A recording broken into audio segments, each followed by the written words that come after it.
అయిన దేవునికి, మన తండ్రి అయిన దేవునికి, మన ప్రభు అయిన యేసుక్రీస్తు వారి ద్వారా మహిమయు ఘనతయు ప్రభావములు కృతజ్ఞతాస్తుతులు స్తోత్రములు చెల్లింతుముగాక. ఆమేన్. ఈరోజు నాగేశ్వర గారు, వెంకటరామ గారు పొలంలో ఉన్నాం. చాలా సంతోషంగా మేము మంచి గాలి, మంచి వాతావరణం, ఒక మంచి పచ్చదనం, నెంబర్ వన్గా ఈ దేవుడు ఏర్పాటు చేసిన ఈ ప్రకృతిలో ఈ అందాలు చూస్తూ అంత సంతోషంగా మేము సమయం గడుపుతూ ఉన్నాం. దేవునికి మహిమ కలుగును గాక. చక్కగా ఈ పంట అంతా కూడా 30 దంతులు, 60 దంతులు, 100 ఫలించును గాక.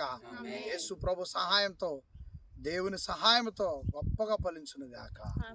ప్రేమ కలిగిన మా తండ్రి, సర్వశక్తిమంతుడు అయిన మా దేవ, మా ప్రభు అయిన యేసు వారి నామమున తండ్రి, నాగేశ్వర గారి కుటుంబాన్ని బట్టి దేవా, ఈ పొలములను బట్టి, మొక్కజొన్నను బట్టి, సొంత భూమిని బట్టి, ఇక్కడ మేము నిల్చున్న ఈ భూమిని బట్టి, మాగాడిని బట్టి, నాయన మొక్కజొన్నను బట్టి, ప్రతి భూమిని, ప్రతి పంటను, ఆరుమూరు తేజ పంటలన్నిటిని బట్టి యేసు ప్రభు ద్వారా కృతజ్ఞతాస్తుతులు స్తోత్రములు చెల్లిస్తూ ఉన్నాం.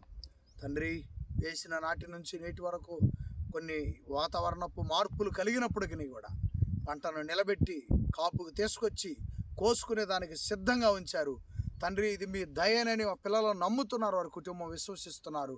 యేసు ప్రభు సహాయము, ఆత్మ సహాయం ఉందని తండ్రి మిమ్మల్ని ఎంతగానో ప్రేమిస్తున్నారు. స్తోత్రములు చెల్లిస్తున్నారు. ఇంకా 30 దంతులు, 60 దంతులు, 100 ఈ పంటను ఫలింపజేసి నాయన వాతావరణాన్ని అనుకూలపరిచి తండ్రి మీ పిల్లలకు నాయన మంచి లాభాన్ని ఇచ్చి నడిపించమని నాతో కూడా ఉన్న సోదరులందరినీ జ్ఞాపకం చేసుకొని వాళ్ళు చేస్తున్న పనులంతట్లో సహాయం చేసి యేసు ప్రభు వారి ప్రార్థన అడిగి వేడుకొనుచున్నాం తండ్రి.